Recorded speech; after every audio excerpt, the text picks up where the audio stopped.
Hello, how are you all? Welcome back to my channel. As you might know, Coraline is back in theaters. It's the 15th year anniversary of the film and it's back in cinemas in 3D. And I decided it would be the perfect time to make kind of like a comparison of the book versus the film and what are the major differences we can find in one or the other. I personally will directly say I prefer the film. I think they worked with the story much better and they added a lot of details that were missed in the book. Like reading the book, I wasn't as scared of the situation itself, but I feel like the film really worked really well with the atmosphere, the colors, the other world, the other mother. Everything was more well blended together. It made more sense for me personally. I might be biased, I'm not gonna lie, because I obviously consumed the film before the book. I watched the film when I was very young and I loved it and I became obsessed. And yeah, with the book I read it much later on and then I decided to read it again when I knew the film was gonna come back in cinemas because I needed kind of like a refresher. And yeah, I've watched the film hundreds of times and yeah, I know the film by heart. So yeah, watching it again in 3D was it was great. Like the cinema experience. I couldn't dress up as Coraline because it's like very warm outside, but I did wear like a black skirt with like a dark blue top, and I did like my makeup like blue and stuff and felt very Coraline because Coraline has blue hair in the movie. But yeah, there are a lot of differences when it comes to adapting something to the big screen. Especially I feel like the film is kind of to all publics, but the book it started as a kid's story, so it's mainly for kids.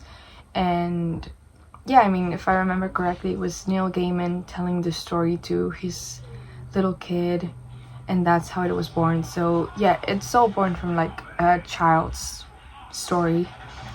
And yeah, I'd say that one of the major differences would be that in the book there's no YB. I feel like that's something everyone knows by now, but nice. Sorry about all the noise. I need to have my window open because it's like too hot and I have no air. And about the other noise, that's my brother, who's not considerate at all and has his TV like super loud, and I already told him to chill and he won't. So if you hear that, he's watching The Umbrella Academy.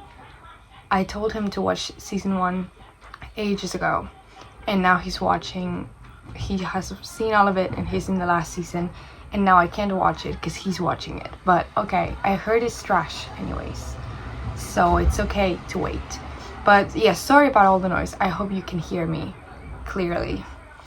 But yeah, let's start with the differences. And like I said, the first difference, the one I think everyone knows by now, is that in the book there's no YB, and that changes a lot of things. Because like, for example, when Coraline is in the mirror, she's able to go out of the mirror because of YB. YB is the one that grabs her and makes her go back home, and that's when she goes back home and she realizes that her parents are missing. And in the book it goes a complete different way. I'd say it's creepier because there's no YB, so it's less help for Coraline in this situation. So what happens in the book is the timeline is already completely different than in the film. So she only goes to the other world once before her parents disappear, but in the movie, as we can see, she has gone to the other world like 3 times or 4 by that point. I think 4 times. So like the first time when the dad is in the garden, she has seen Mr. Spinks and Forcibles,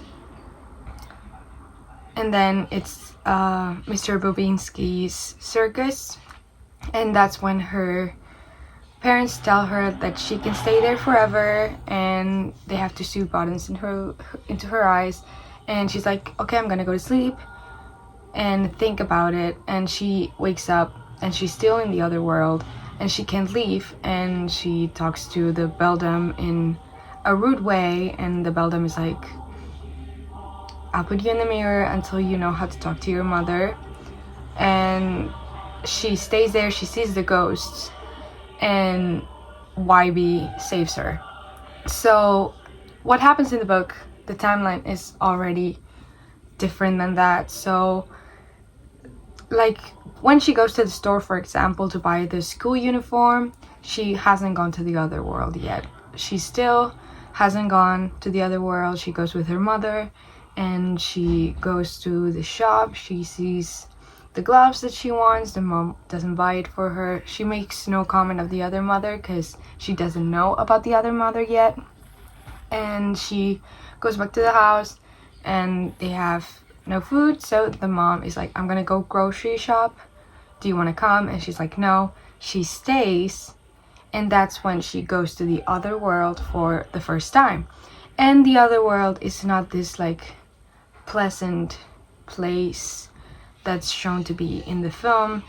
That kind of tricks her, and she actually thinks of like staying there forever. So in the book it's not pleasant at all. Like the only pleasant thing would be the food, and even then it's not as grandiose as it's shown in the film with like a train that carries sauce. Like she does have like amazing chicken or something, and she's like super hungry because she hasn't eaten and her mom has gone out to buy food. So she gets there, she sees the other mother, and they have this amazing lunch or whatever. But she's very creeped out, especially because another difference is that the other mother doesn't look exactly like her real mother, and same goes for the other father. They are not like exact replicas but with buttons in their eyes.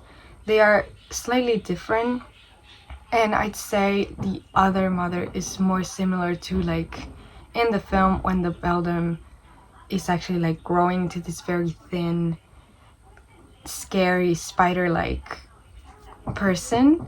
Not as extreme because that's creepy as fuck, but yeah, more like long, just like a longer face. She's described to be like, yeah, not exactly the same as her mom.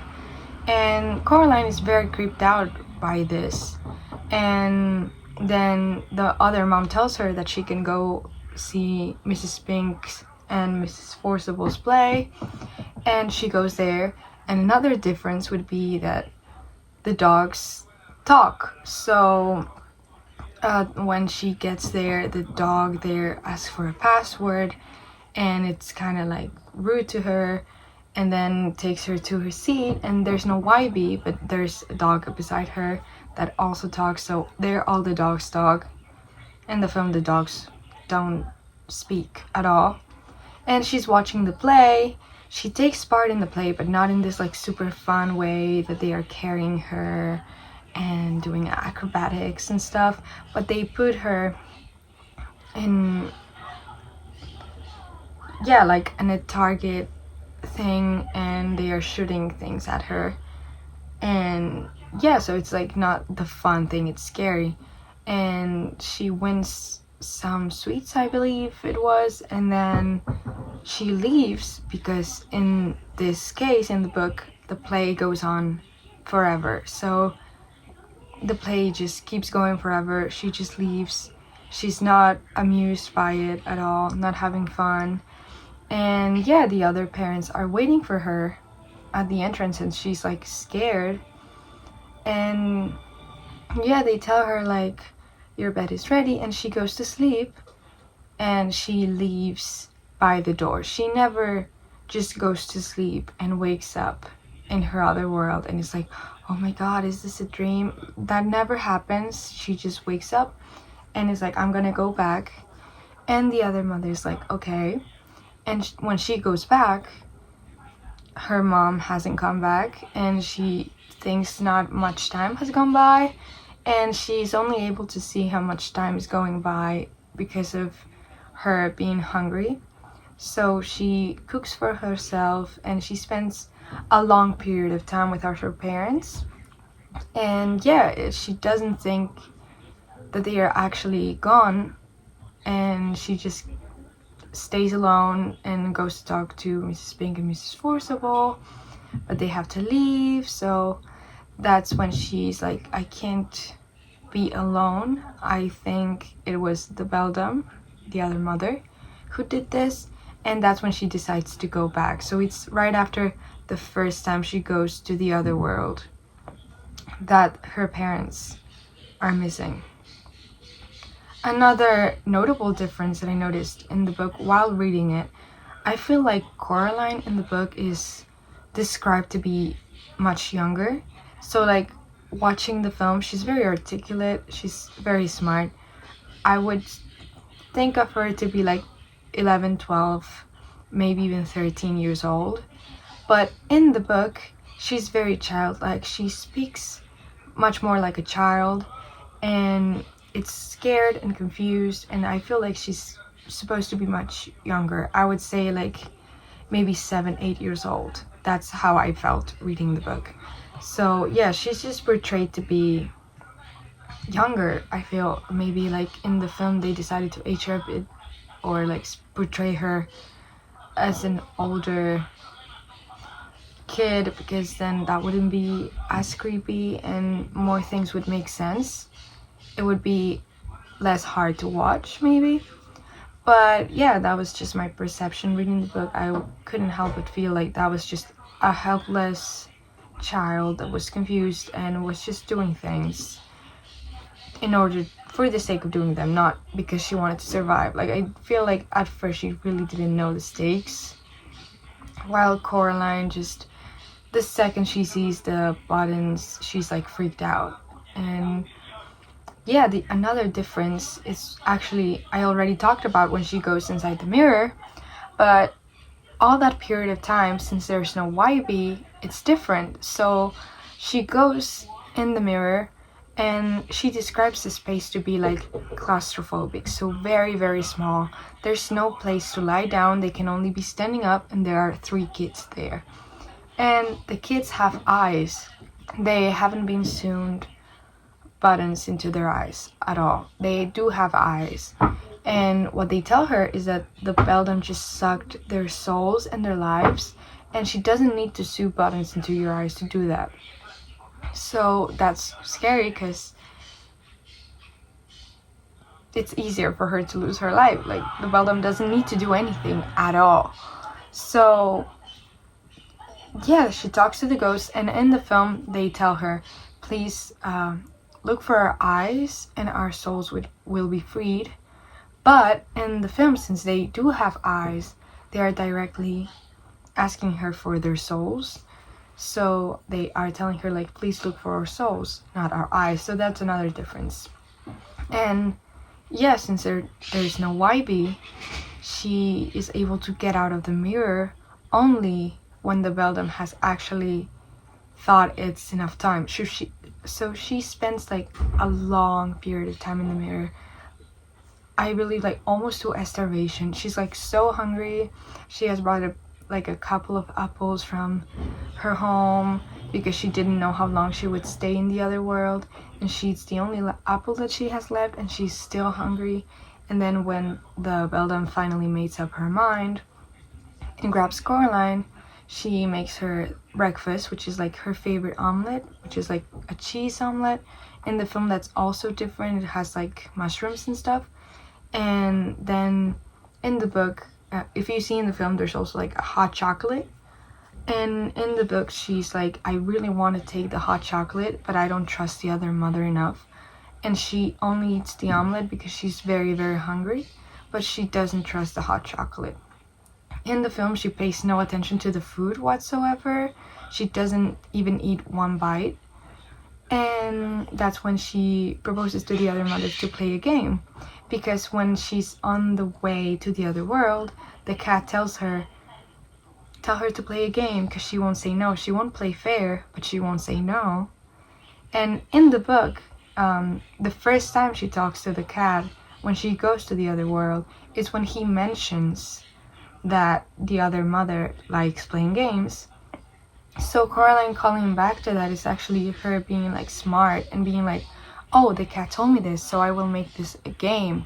And that's all her own thought, not the cat being like, do this. Also, the cat, I love him, okay? But the cat is a bit more arrogant in the book. He's less helpful at first. And also he does say, like, there are people who call him Vermin.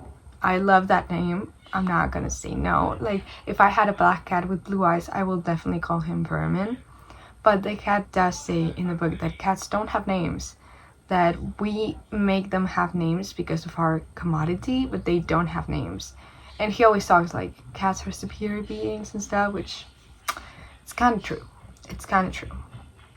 But yeah, another difference would be the circus mouses. They are actually rats since the beginning.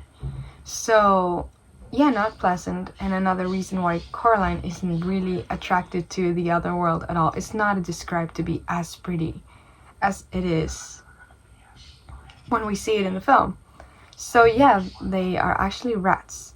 And also in the film, it's after she goes to the other world the first time that Mr. Bobinsky tells her that the mouses have said that she shouldn't go through the small door. And in the book, they just tell her, don't go through the door, before she actually goes through the door.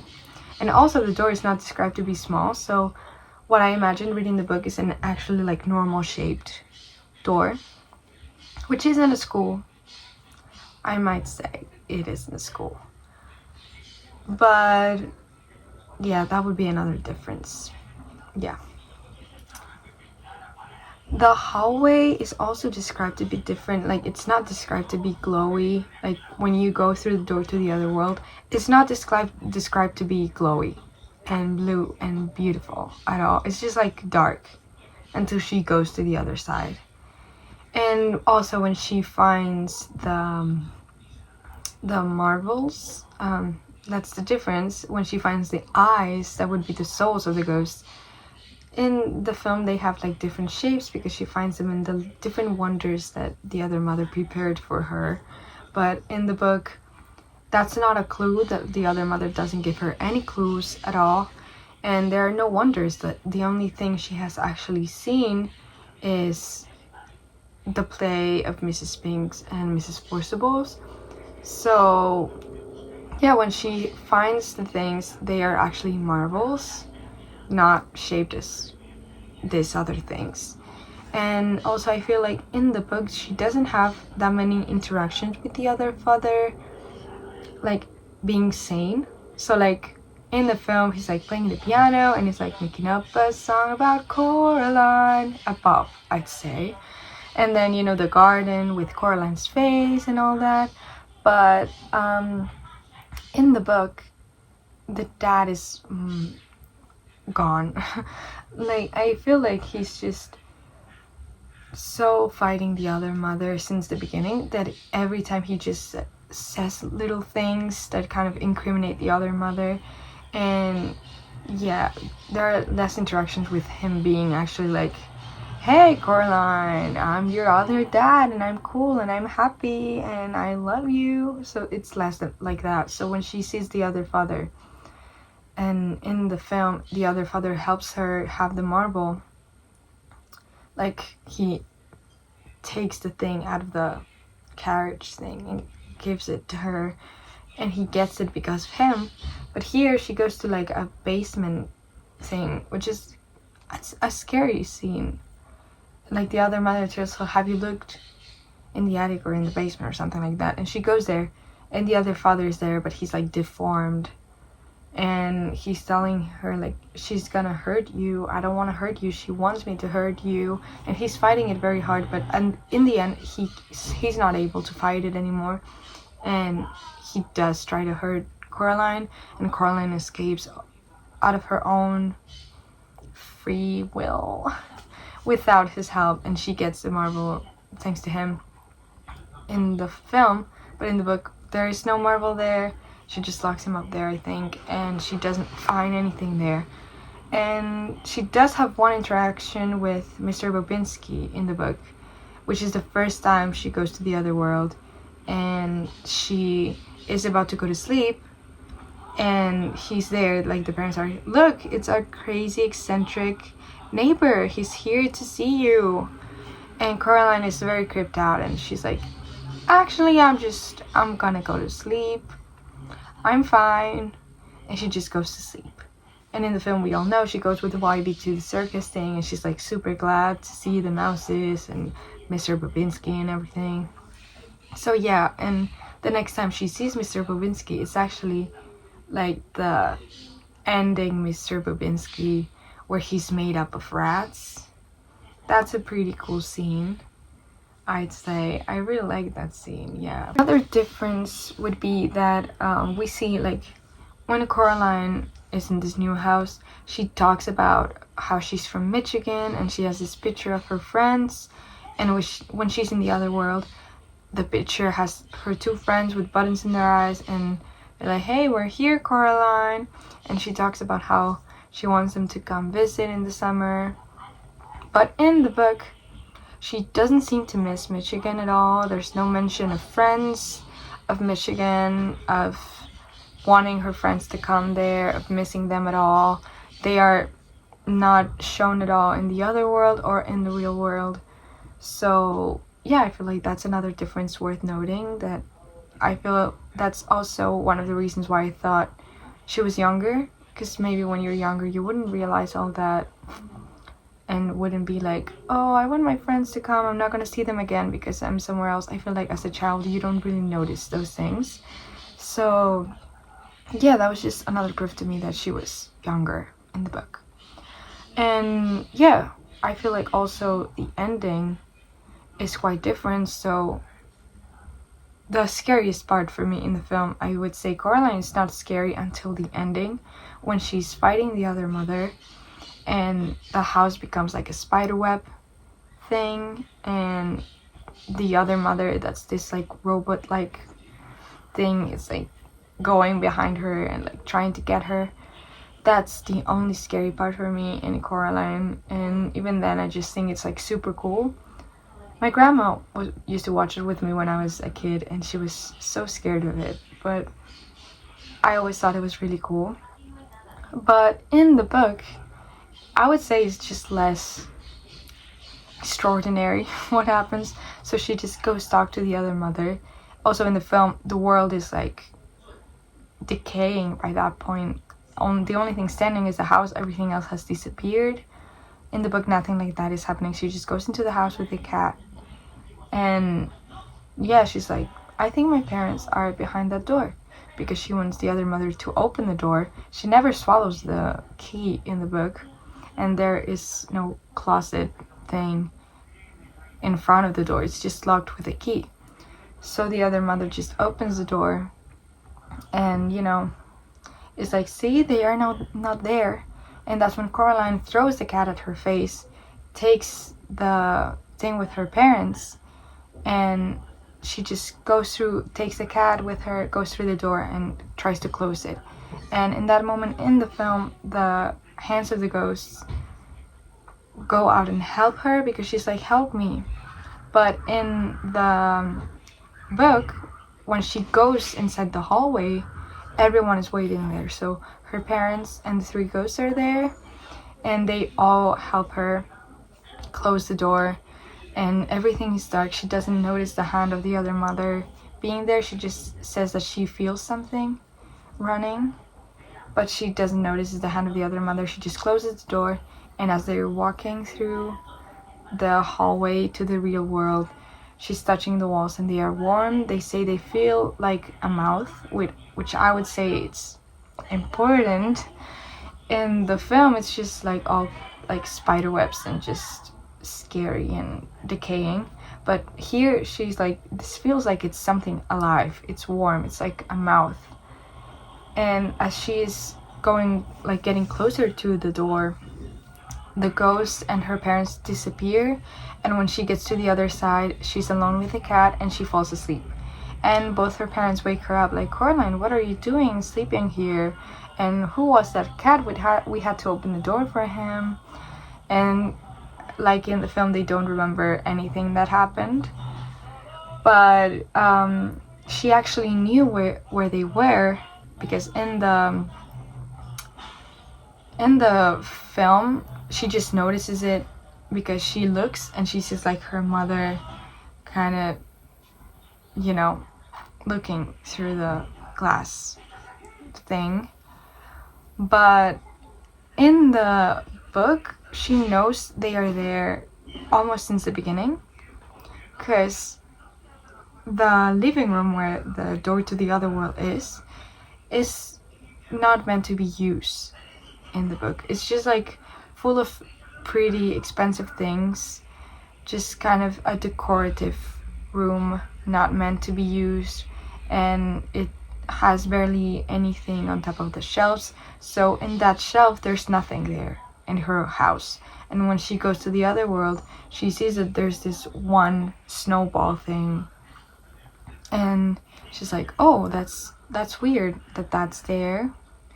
And when she talks to the beldam and is like, I know you have my parents, and the beldam is like, no, they left because they don't want you anymore. She actually shows Coraline through the mirror an image of her parents in a vacation, being like, oh yes, we're so happy because Coraline is not bothering us anymore. And in the film, she's just like, maybe they were just tired of you, before she locks her up behind the mirror. So that's another difference. But yeah, I'd say that's a big difference, because I just feel like even though Coraline is younger in the book, she was so smart of noticing these things, and in the film it was more realistic that she wasn't noticing these things. But at the same time, it's like, it would be nice if she had been smart enough to work these things out. I know it isn't fair, because in her world that wasn't the case. Like, they did have 3 snowball decorative things, and those were the same in the other world. But I don't know, I just think those small details are important changes that I don't think added to the story to change that necessarily. Like, I don't know why being like, oh no, they actually do have decorations in the real world as well, what that added to the story. But anyways, so the ending of the film, she's happy in her world, she goes to sleep, and she has this dream that at first she thinks is real, where she's having like, eating something with 3 children, and they are playing and they are talking and they are having fun. But then as time goes by, the children are like, well, actually, we're having a lot of fun, we want to thank you, but we also need to warn you because this isn't over for you. And in the film, she just goes to sleep, wakes up, and yeah, she has had this like vision of the ghosts of the other kids. So that's also different. But since then, she feels haunted by a hand, and it's not robot like in the film. It's actually like flesh, like a normal hand, because the other mother, the beldam, is never robot like at all. It looks human at all times. She's like kind of uncanny valley. So like the hand is like flesh and has red nails that are sharp, but it's not like this robot hand. And she goes see Mrs. Pink and Mrs. Forcible. They read her, like, with a cup of tea, and that's when they see the hand. It's not when they see the hand the first time they read the future for her, which is before going to the other world. That's when they are like, Coraline, you're in terrible danger. And then she goes back and they're like, oh, now I think you're gonna be happy, but I see there's a shadow there. It kind of looks like a hand. And yeah, that Coraline that night sees the hand trying to get into her room through the window, like trying to break the glass, and she's like, okay, I'm done, school is about to start, so I'm gonna get rid of this hand. And yeah, she goes to the well, and that goes kind of like in the, no, it doesn't go like in the film because there's no YB. But she pretends she's having like a tea party with her dolls, and yeah, the hand falls into the well. But yeah, that's the difference. And yeah, also another difference would be there are no dolls. There is no doll that looks like Coraline because YB is not there to give it to her, and there's no story of the grandma with the sister that disappeared at all. Like, there's nothing like that. There's no doll. No doll. So yeah, it's just, I feel like the film added a lot of things to Coraline that became iconic. So like the doll, the blue hair, the Belden hand being like robotic, the cat being vermin, the ghosts having buttons in their eyes as well. I feel like, yeah, the film added a lot of things, and the book was more like simple, and when you see the film, it's easy to be disappointed by the book. I feel like I like the book, but it's just like when I start to think about it and compare it to the film, I feel like the film is just so much better, and they made Coraline iconic, and the book wasn't able to do that on its own. But the film did make Coraline like iconic and a staple, and now Coraline is known to have blue hair and the yellow coat, and yeah, I just love that. Oh, and before we finish, I always forget something, but before we finish, there's another thing I wanted to talk about, which is Coraline's parents have been criticized a lot, I feel like, for being neglectful. But in the film, I think they also changed that in a really cool way, which is like, they are not necessarily neglectful, they are just poor. They don't have a lot of money, and they show that in the film. Like, they barely have any food, and yeah, they just don't have the money to give Coraline whatever she wants, and they're not in a great situation. But in the book, they never talk about money at all, and the parents are just neglectful and kind of rude to her a lot of the times, which, paired with Coraline being younger than in the film, it's harder to read. So yeah, I just think the film is better. The changes they made, I don't think made it worse. Most of the time they made the story better, and the film is what made Coraline what it is today and what it's known for today. And it has so many like secrets and Easter eggs and yeah, just cool things to notice every time. That, yeah, I think like the film is great and I love it, and go see Coraline in theaters. But yeah, I'll see you in the next video. Don't forget to subscribe and like the video, and I'll see you guys very, very soon. Bye!